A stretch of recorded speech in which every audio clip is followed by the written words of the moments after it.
Some news stories are coming out surrounding Xbox's recent release of Redfall. And could the Activision Blizzard deal take a shocking turn? Find out. Up next.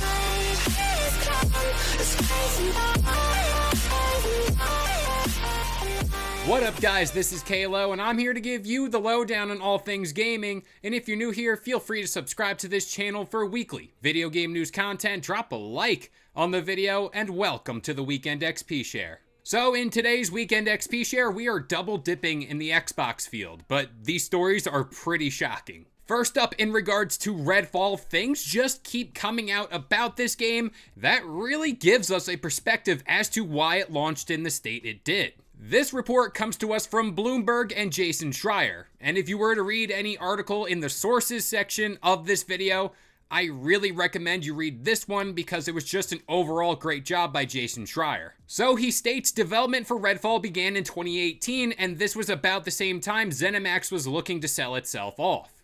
And behind the scenes, studios under that umbrella were encouraged to keep developing their games despite a looming sale of the company, just to generate revenue beyond initial sales, aka that lovely term, games as a service. And Arcane, who are pretty understaffed, were also well suited to make small single-player games like Prey, but not anything to rival or compete with games like Fortnite or Destiny.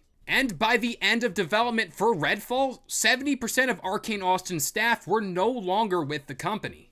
Of course, later down the line, Microsoft would go on to purchase ZeniMax Media in a blockbuster deal. And secretly, staffers hoped that because of this acquisition, Microsoft would outright cancel or let them reboot Redfall into a single-player game. And all Microsoft did here was cancel the Sony port of this game.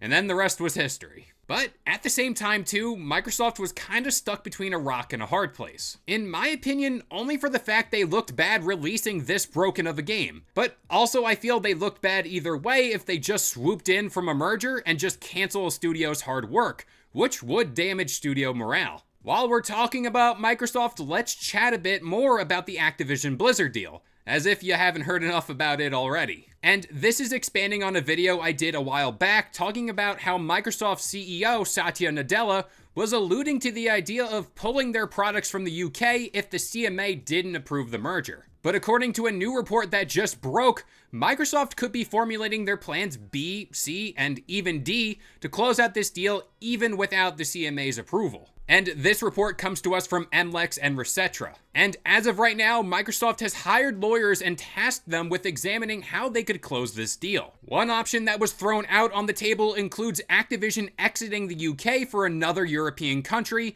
in a bid to remove itself from the CMA's jurisdiction. But its games could then still be sold in that region through a distributor. But that action must be made by Activision alone to avoid breaching any merger laws that stipulate that merging companies must be managed separately and independently until they actually close. And another option here could be involving those remedies that they gave to the EU. This could be then extended to the UK even though they were originally rejected by the CMA. Now, will any of this actually happen?